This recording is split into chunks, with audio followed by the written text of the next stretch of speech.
Imagine the crackle of static over a wartime radio, a pilot's voice cutting through the void. We seem to be off course.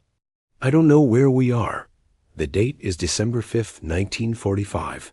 5 U.S. Navy. Avenger torpedo bombers lift off from Naval Air Station Fort Lauderdale, Florida, under clear skies.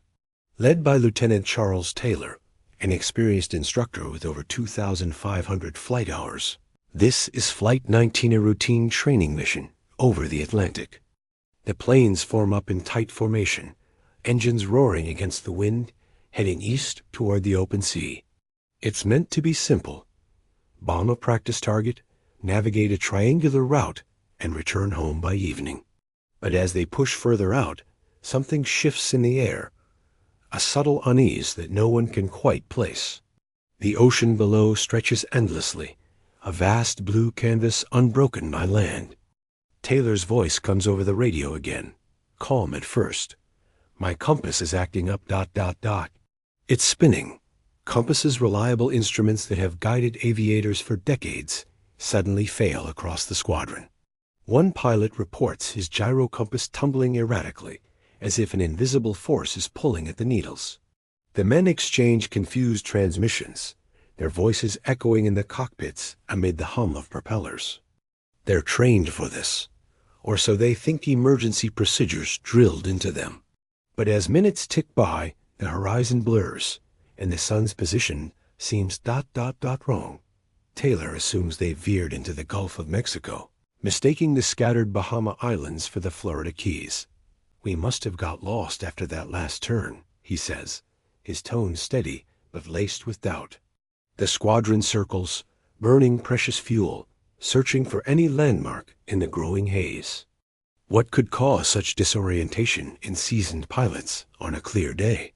Theories whisper of magnetic anomalies, places where the Earth's field warps unpredictably. But in that moment, isolation sets in, the silence of the vast ocean pressing against their canopies. One pilot, glancing at his fuel gauge, feels a chill. Time is slipping away. They climb higher, hoping for a glimpse of shore, but only endless waves greet them. Radio calls to base grow urgent. We are not sure of our position. Cannot see land. Ground controllers scramble, trying to triangulate their signals, but the transmissions fade in and out, distorted by some unseen interference. Imagine being up there, trapped in a metal bird, the world reduced to dials and the drone of engines. Would you trust your instruments or your eyes? As the afternoon wears on, storm clouds gather on the horizon, darkening the sea below. Waves churn, whitecaps foaming like warnings. Taylor hands over lead to another pilot, hoping fresh eyes might spot salvation. But the confusion deepens. Everything looks strange, even the ocean. What did he mean? Was the water changing color, or was it the light playing tricks in the gathering dusk? Fuel levels drop critically less than an hour left.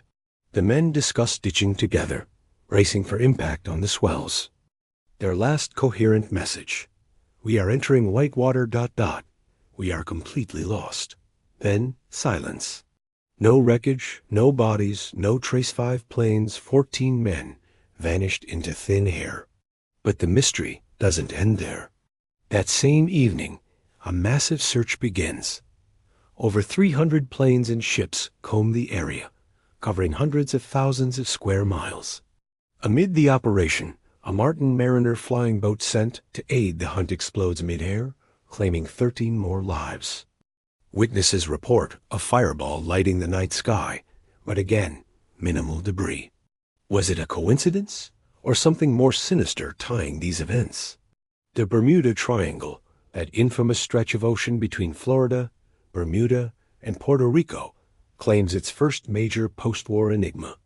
Spanning about 500,000 square miles, it's a region of warm currents, sudden squalls, and depths plunging to over 20,000 feet. Sailors have whispered about it, for centuries. Ships found adrift with crews missing, compasses gone haywire. But Flight 19 elevates it to legend.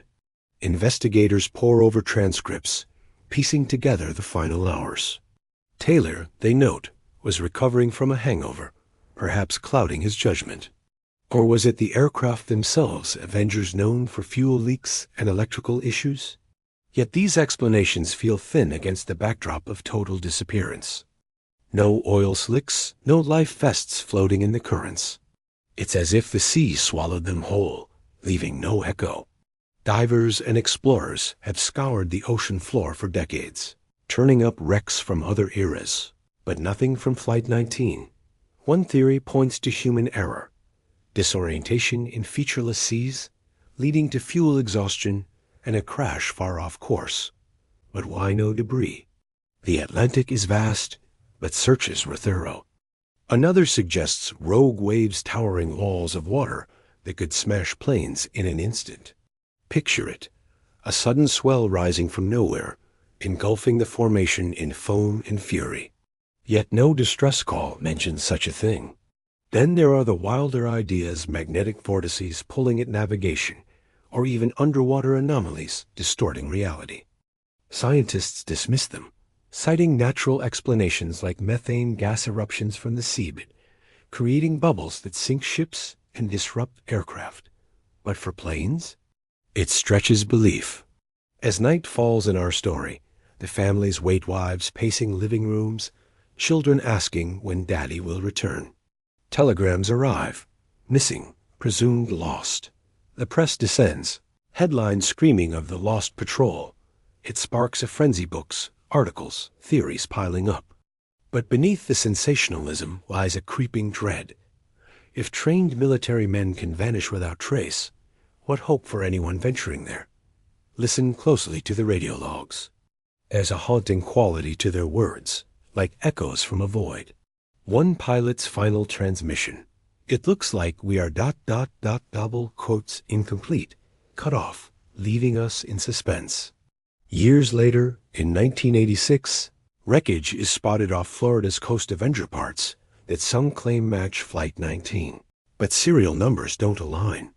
It's another squadron, lost in training. False hope, another layer of mystery. Then in 1991, deep-sea explorers find 5 Avengers on the seabed, arranged in formation. Excitement builds. Could this be them?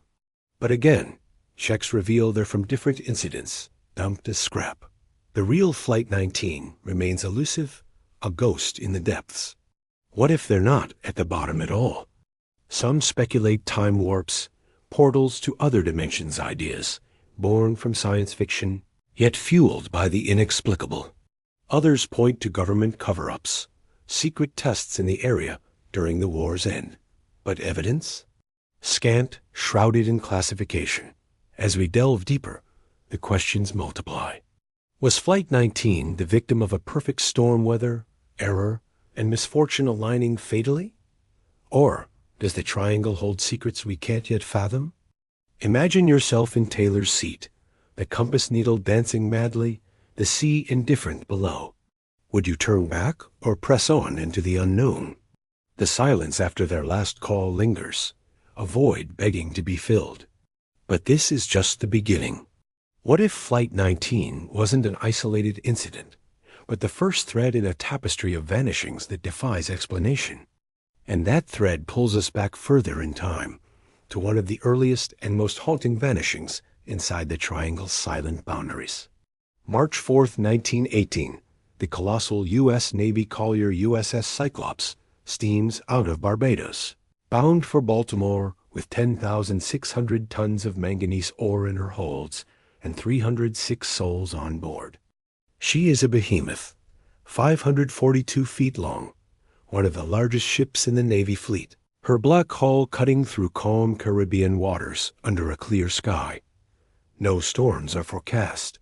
The war in Europe rages, but the Atlantic here feels deceptively peaceful.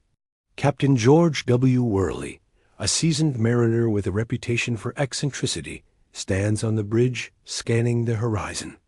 Some whisper he is paranoid, known for pacing the decks in a bowler hat and long underwear, pistol on his hip.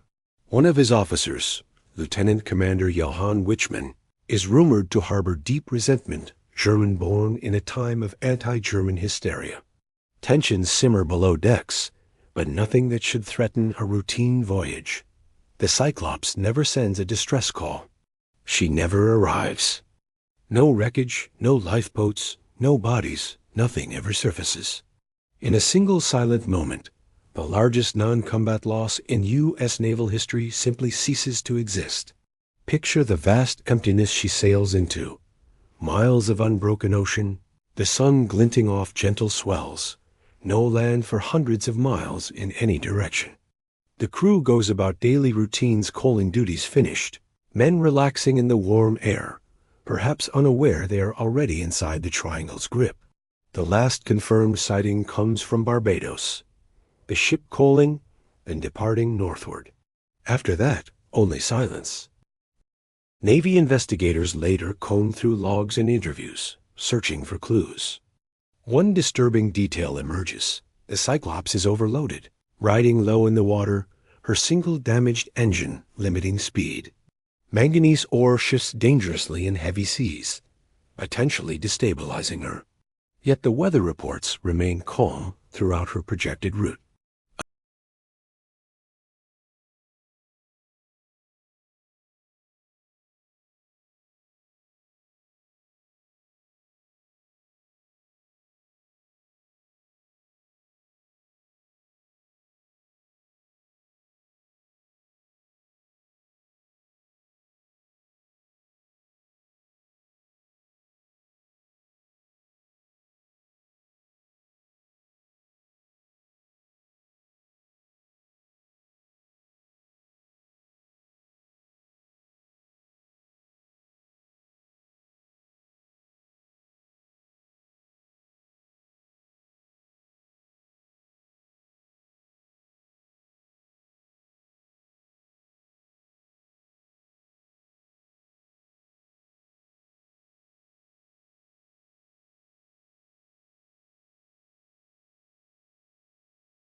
Not a single life ring bearing her name ever washes ashore.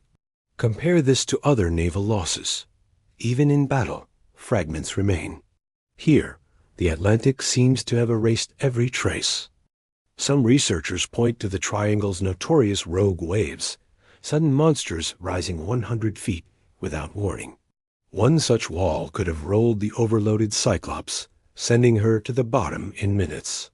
But again, no debris field, no survivors clinging to rafts. Others suggest massive methane eruptions from the seafloor, bubbles reducing water density until ships plunge straight down like stones. The science exists in theory, but evidence for such an event here is circumstantial. Then come the stranger accounts. Sailors in the decades before spoke of ghost ships in these waters, vessels found drifting, crews vanished, meals still warm on tables. The Cyclops fits a chilling pattern stretching back centuries. Christopher Columbus himself, sailing nearby in 1502, recorded compasses behaving erratically and strange lights dancing over the sea. Was the same force at play? Decades after the disappearance, a salvage diver claims to spot an enormous shadow on the abyssal plain too large, too rectangular to be natural. But coordinates shift, currents play tricks, and the site is never relocated. False leads pile up, each one deepening the frustration. The Navy eventually closes the case, listing her lost at sea, cause unknown. Yet the absence gnaws. 306 people, officers, enlisted men, civilian workers gone without explanation. Letters home never delivered, photographs fading in family albums. Imagine being a child in 1918, standing on a Baltimore pier, scanning every incoming ship for that familiar black stack. The horizon stays empty. One theory lingers longer than most, that Captain Worley, known for his odd behavior, deliberately steered off course. Some say toward Germany, defecting with valuable cargo. Others claim he suffered a breakdown, sailing aimlessly until fuel or stability ran out.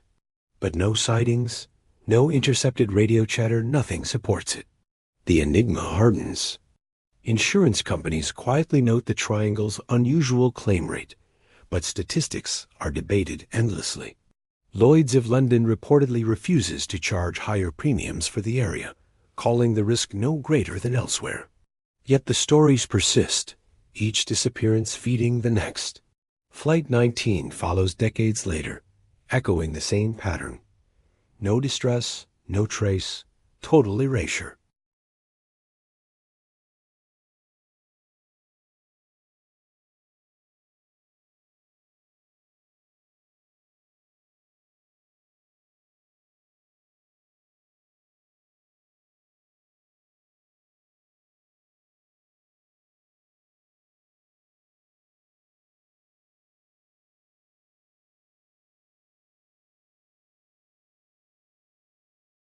Was it nature's perfect ambush, or something that defies our understanding of the sea itself? Stand with me on an imaginary deck tonight, somewhere between Bermuda and Puerto Rico. Feel the warm wind, hear the water lapping against the hull. But in the distance, the darkness feels deeper, as if the ocean is waiting. The Cyclops sailed into that darkness and never returned.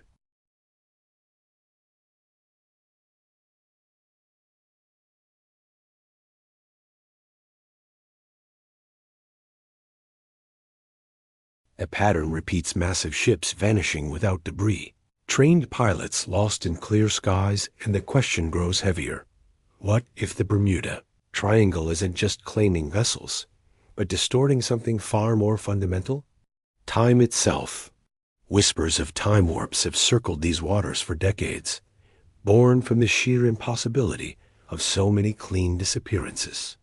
Imagine sailing into a fog bank that feels thicker than it should, the air humming faintly, and emerging hours later with clocks showing minutes past. Or worse, never emerging at all. One of the earliest documented anomalies comes from 1970, when pilot Bruce Gernon flies a Beechcraft Bonanza from Andros Island toward Miami with his father and a passenger. Clear weather ahead, routine flight. But as they approach a strange lenticular cloud lens-shaped, hovering unnaturally low, things begin to shift. The cloud envelops them. Electronics flicker, compasses spin wildly. Inside, gray haze swirls, streaked with electronic-like discharges dancing across the windshield. Gernon reports a sensation of acceleration, as if the plane is being pulled forward by an invisible force. Instruments fail completely. Only a faint glow on the horizon guides him. After what feels like minutes trapped in this tunnel of cloud, they break free. Miami appears below, yet the flight that should have taken 75 minutes has taken only 34. Ground controllers confirm. Radar tracked them covering 100 miles in mere moments, speeds impossible for their aircraft. Gernon lands shaken, convinced he experienced a time distortion. He later describes the phenomenon as an electronic fog that attaches to the plane, warping space and time. Skeptics counter instrument error, spatial disorientation in clouds. But Gernon insists his watches, the plane's chronometer, even Miami air traffic logs all align. Time was lost. Or gained. What if the triangle contains pockets where the fabric of spacetime folds? Theoretical physics allows for it wormholes, regions of extreme gravitational or electromagnetic anomaly bending reality.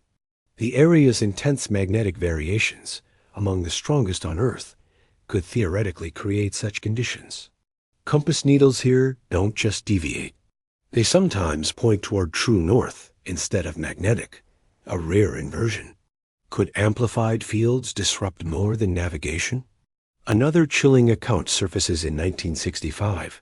A Navy pilot flying near the Bahamas encounters a massive cloud with a hollow center, spiraling like a vortex. He radios base, describing lights within, then silence. The plane vanishes from radar. No wreckage found. Years later, similar reports trickle in from civilian pilots.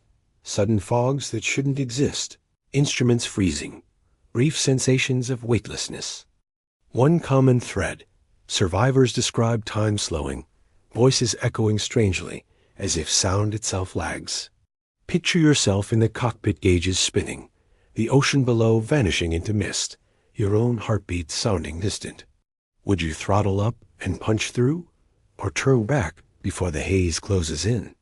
The most unsettling stories involve reappearances vessels or aircraft emerging decades later, crews unchanged. Though many are debunked urban legends, one persists with eerie credibility. In 1918, the same year the USS Cyclops vanished, a British ship reportedly sights a vessel matching her description months later sailing silently. No response to signals, before fading into fog. No proof, but the timing chills. Then there's the tale of Flight 441, a Navy R-7V1 super constellation carrying 42 passengers in 1956, disappearing en route from Maryland to the Azores, right through the triangle's edge. No distress, no trace. But decades later, Cuban fishermen claimed to spot a large four-engine plane flying low, markings matching the lost flight before it banks away into clouds. Coincidence? Hallucination? Or something slipping through a crack in time? Bruce Gernon's experience isn't isolated. In 1978, another pilot, Chuck Wackley, encounters similar electronic fog near Bimini. His instruments go haywire, a tunnel forms in the clouds, and he emerges having covered vast distance in impossible time. He lands with fuel gauges showing far more remaining than physics allows. Researchers like Yvonne Sanderson map vile vortices, 12 areas worldwide with anomalous activity, the Triangle chief among them. He suggests geomagnetic lines converge here, creating energy fields capable of distorting perception, even reality. Quantum theories speculate microscopic wormholes, natural tunnels in spacetime, could scale up under specific conditions. The Gulf Stream's rapid flow, atmospheric pressure drops, underwater geological faults, all converge in the triangle, perhaps amplifying effects. But science demands evidence. Most physicists dismiss time travel or portals as speculative. Yet the disappearances remain stubbornly unexplained by conventional means. What if some vessels don't sink, but phase elsewhere, another time, another dimension? The crew's frozen in a moment, unaware they've slipped from our timeline. Or worse, aware, trapped in endless drift through altered space. Imagine the Cyclops steaming eternally in a parallel 1918, her crew aging not a day, searching for a Baltimore that no longer aligns. Flight 19 circling forever in a 1945 sky, radios crackling with pleas no one hears. The isolation would be absolute cutoff not just by ocean, but by time itself. Sailors have long reported dead water patches where ships slow inexplicably, as if dragged by unseen hands. Could these be boundary zones, edges of temporal distortion? Modern expeditions using magnetometers detect massive underwater anomalies, spikes in magnetic intensity that shouldn't exist. One reading off Bermuda registers fluctuations strong enough to scramble electronics. Divers describe sudden silence underwater, bubbles ceasing, an unnatural hush, as if sound itself hesitates. The deeper we probe, the more the triangle feels less like a place and more like a threshold. Gernon, now in his 70s, still flies the same routes. He avoids certain cloud formations, respects the warning signs. He claims the fog has followed him since, appearing briefly before dissipating. A reminder. What would you do if that haze began to form ahead gray walls, building from nothing, the horizon warping? Push through for answers, or veer away and preserve the world you know? The time warp theories offer no comfort, only deeper uncertainty. Because if time can bend here, what else might the triangle unravel?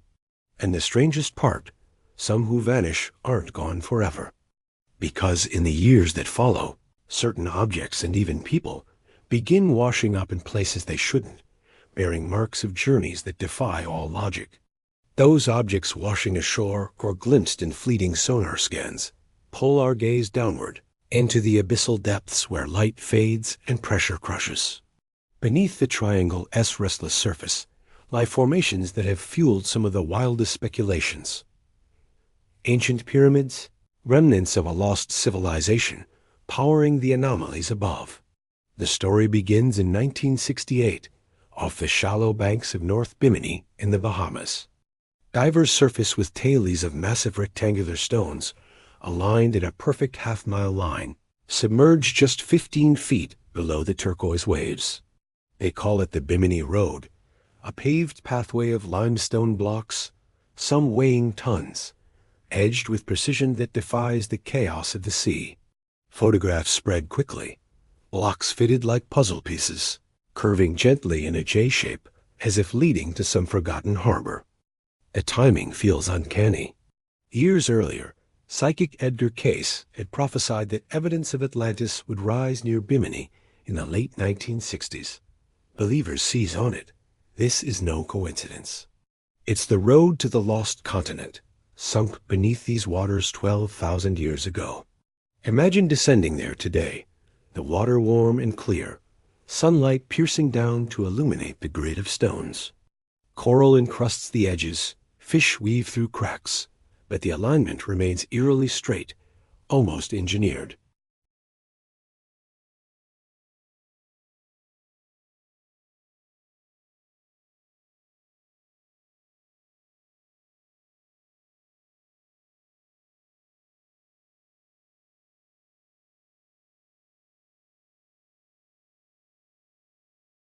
Charles Berlitz, chronicler of the Triangle's enigmas, weaves it into his narrative.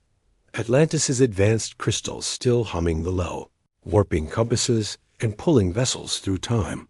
The idea spreads energy sources from a fallen empire, explaining the electronic fogs, the sudden disorientations.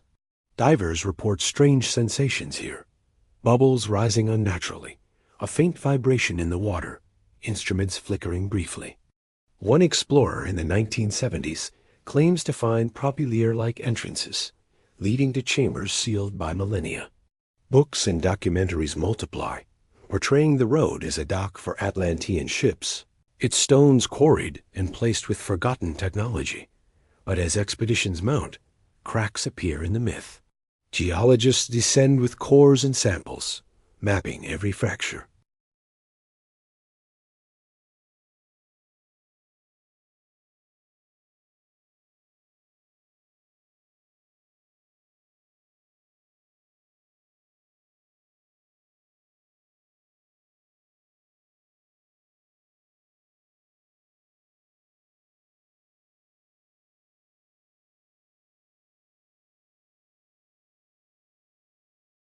The curves?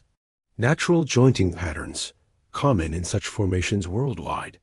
Microfossils embedded in the stone match local beach deposits, not imported marble.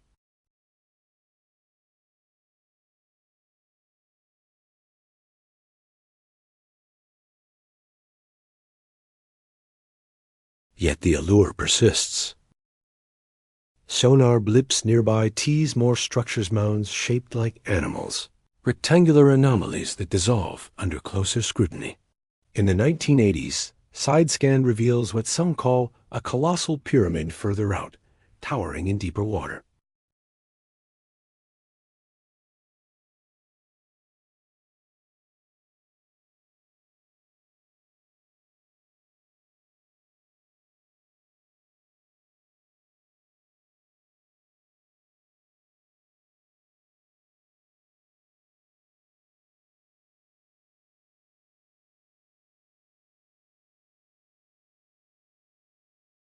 One account pins it on a naturopath finding a capped pyramid with a crystal sphere inside, powering the triangle's mysteries. But traces lead back to hoaxes, satirical articles gone viral, unverified diver logs with no coordinates or photos. Snopes and researchers debunk them. No expeditions confirm, no peer-reviewed papers, just recycled rumors. Off Cuba, on the triangle's southern edge, sonar in 2001 detects granite-like blocks at 2,000 feet pyramids, spheres, inscribed stones. Headlines scream Atlantis found.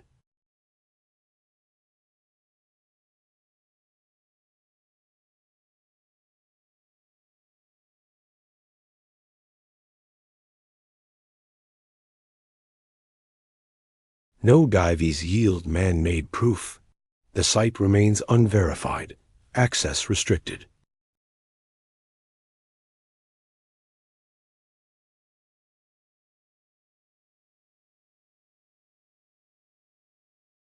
Crystals harvesting energy, portals activated by misalignment, explaining why compasses fail and time slips. Believers tie it to Plato's tale. Atlantis beyond the Pillars of Hercules, sunk in cataclysm, its remnants cursing the seas above. The Bimini Road becomes the gateway, its stones humming with residual power. But science leans harder.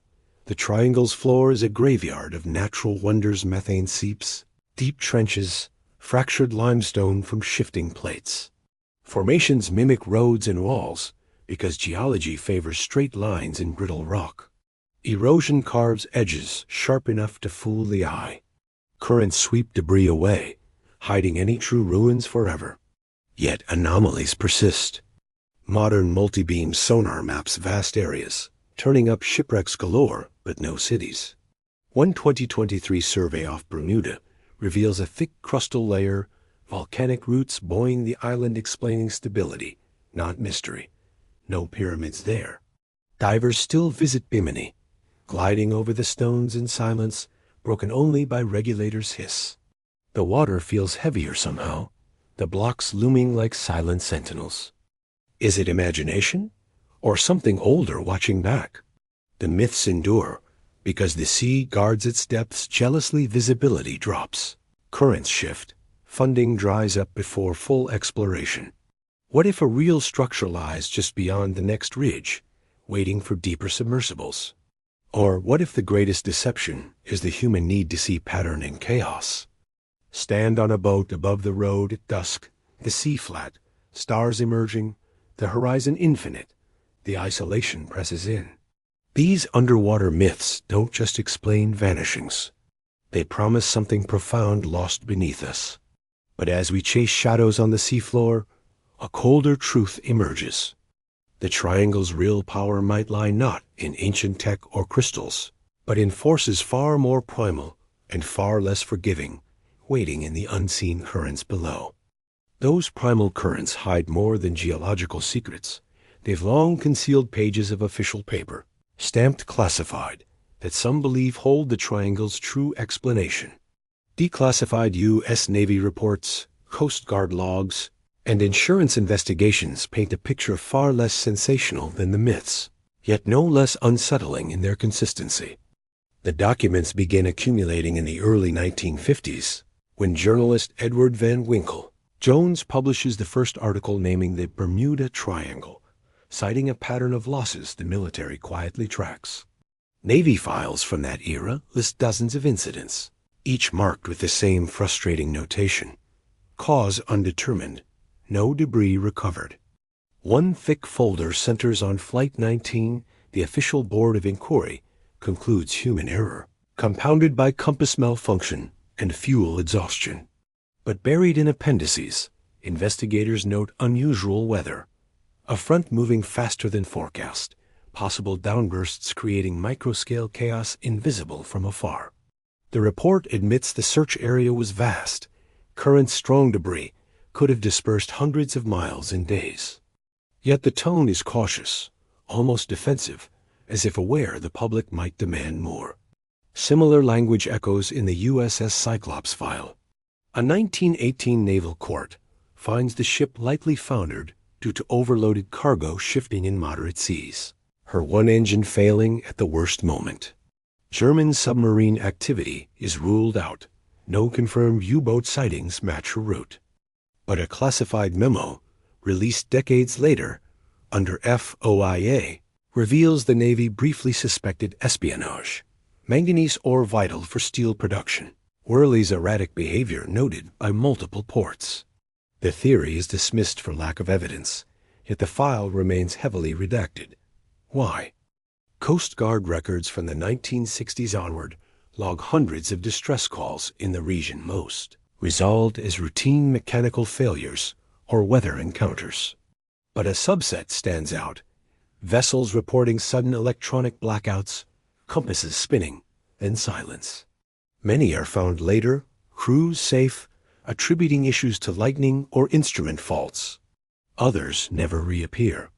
A 1974 Lloyd's of London report, often misquoted, actually states the Triangle S loss rate is no higher than comparable busy sea lanes, once traffic volume is factored. Ships and planes pass through constantly. Statistically, accidents happen. The document emphasizes human error, poor maintenance, and fierce local weather as primary culprits. Yet even Lloyd's notes an unusual number of total vanishings without distress signals or wreckage. The Gulf Stream races through at 4 knots, capable of carrying debris far beyond search grids in hours. Combined with sudden squalls, hexagonal cloud patterns spawning, 170 mph microbursts detected by satellite, the area breeds perfect storms in minutes. NOAA reports confirm these bomb weather events, rare elsewhere but documented here. One declassified Air Force study from the 1980s examines magnetic anomalies. The triangle overlays one of Earth's few agonic lines where true north and magnetic north align, causing compass confusion if pilots forget to adjust. Variations spike unpredictably near underwater volcanic features. The study concludes navigation errors are amplified, not caused by supernatural forces. Methane hydrate eruptions are modeled. Vast seabed deposits that, if destabilized, release bubbles reducing buoyancy. Ships could sink rapidly. Planes lose lift in thinned air. Lab tests prove the physics. Seafloor craters off Carolina suggest past events, but frequency in the triangle? Unproven. Project Magnet, a Navy geomagnetic survey from the 1950s, maps intense fluctuations. Aircraft instruments affected miles away. The data is public now, yet rarely highlighted in popular accounts. Instead, conspiracy theories flourish. Secret weapons tests, UFO retrievals, cover-ups of experimental aircraft losses. One persistent claim ties to the Philadelphia experiment alleged invisibility trials in 1943. Crew fused to decks, survivors teleported. Navy records debunk it thoroughly. The ship involved never left port that day, logs fabricated. Yet the story migrates to the triangle, blending with time-warped tailies. FOIA releases in the 2000s expose no grand conspiracy, only bureaucratic frustration at unexplained cases. A Coast Guard commander writes privately, "We search until fuel or hope runs out, then close the file." The ocean wins again. Reading between redacted lines, the picture clarifies. The triangle is uncursed or guarded by ancient tech. It is a confluence of treacherous natural forces in one of the world's busiest waterways. Hurricanes spawn here. Rogue waves converge from multiple directions. Currents scatter evidence. Magnetic quirks mislead. Human factors overconfidence, outdated equipment, storms underestimated seal the outcomes. Flight 19's leader disoriented. Cyclops overloaded. Countless smaller craft caught in squalls they never saw coming. The disappearances aren't impossible. They're tragically probable when variables align. Yet the documents leave one final, haunting gap. Even skeptics admit a handful of cases defy every conventional explanation. No weather reported, no errors admitted, no trace ever found. These outliers, perhaps 1%, keep the mystery alive. Science explains most, statistics the rest, but that sliver resists. Stand on a research vessel tonight, instruments humming, stars reflected in black water. The documents spread on the chart table feel like closure, cold, rational, human. But the sea around you is indifferent, depths hiding whatever truths remain. The Bermuda Triangle endures not because it's supernatural, but because the ocean is vast, unforgiving, and eternally patient. It doesn't need portals or pyramids to claim what ventures too far. It only needs time, tide, and the occasional perfect storm. We've chased every theory from lost patrols to sunken civilizations, from warped time to hidden government knowledge. In the end, the greatest revelation might be humility. Some places on Earth still remind us how small we are. The waves keep moving, currents carrying secrets onward. And somewhere beneath, the silence holds answers will likely never surface.